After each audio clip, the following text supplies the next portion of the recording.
एक छींक के साथ ही 1000 सालों से सोई हुई मम्मी जाग उठी। मैं उसे शांति से देखता रहा। उसने अलमारी का दरवाजा धक्का देकर खोला और बाहर कदम रखा, कांच तोड़ने के लिए माफी मांगते हुए। मैंने उससे कहा कि चिंता मत करो, मैं साफ कर दूंगा। वह सावधानी से पास आया, बिस्तर पर लेटी लड़की की ओर इशारा किया और कहा कि हम दोनों एक जैसे दिखते हैं। मैंने बताया कि वह मेरी जुड़वां बहन है।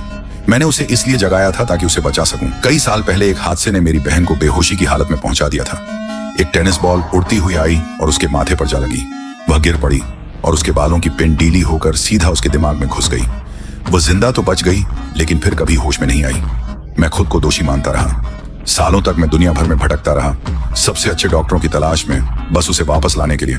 फिर मुझे पता चला कि फिरौन का शाही वैद्य लोगों को मौत से वापस लाने की शक्ति रखता है। इसलिए मैं मिस्र तक का लंबा सफर तय करके वहां पहुंचा। स्थानीय लोगों की मदद से मुझे जल्दी ही फिरौन की कब्र मिल गई। मैंने पत्थर के दरवाजे की मशीनरी को सक्रिय किया और काला तरल तेजी से बाहर बहने लगा, लेकिन वह असली रास्ता नहीं था। मैंने एक किताब निकाली, एक बर्तन में थोड़ी रेत डाली और जल्द ही असली प्रवेश मार्ग ढूंढ लिया। दोहा में मिस्रवासियों ने सोने को देख लिया और अमीर बनने के सपनों में खो गए। मुझे सिर्फ सरकोफेगस के अंदर रखे खजाने की परवाह थी। जैसे ही मैं उसे खोलने वाला था, किसी ने मुझे रोक दिया। फिरौन की कब्र खोलना पाप है, इसके लिए तुम्हें फांसी भी हो सकती है। सच में? और उसका सोना लेने के लिए? नहीं। उसके इतना कहते ही उसकी गर्दन में पड़ा गहना जिंदा हो उठा और कसकर जकड़ गया, यहां तक कि उसने उसे सीधे स्वर्ग पहुंचा दिया। कुछ ही पलों बाद उसका साथी भी नरक से धार गया। मैंने ताबूत खोला, लेकिन जश्न मनाने से पहले ही मेरे पीछे एक पूरी सेना आ खड़ी हुई। उनमें एक गद्दार था और हम सब पकड़े गए, लेकिन मैं घबराया नहीं। सिगरेट का एक कश लेते हुए मैंने अपना लाइटर तेल से भीगी जमीन पर फेंका और बिना पीछे देखे ताबूत की ओर दौड़ पड़ा। ताबूत नीचे की ओर खिसक गया और मैं भूमिगत नदी के रास्ते भाग निकला। अचानक हुई इस नजदीकी के लिए माफ करना। मम्मी को मजबूती से पकड़े हुए।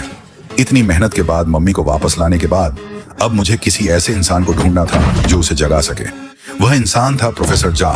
वह प्राचीन मिस्र का विशेषज्ञ था। उसने 16 साल की उम्र में फिजिक्स में डिग्री हासिल कर ली थी और 51 साल की उम्र तक जीवन के रहस्य को खोल चुका था। आत्मा मौत के बाद भी जीवित रह सकती है। उस दिन वह घर पर प्राचीन मिस्री मंत्रों के साथ प्रयोग कर रहा था, जब गलती से उसने एक प्राचीन जीव टेरोडैक्टिल को जगा दिया।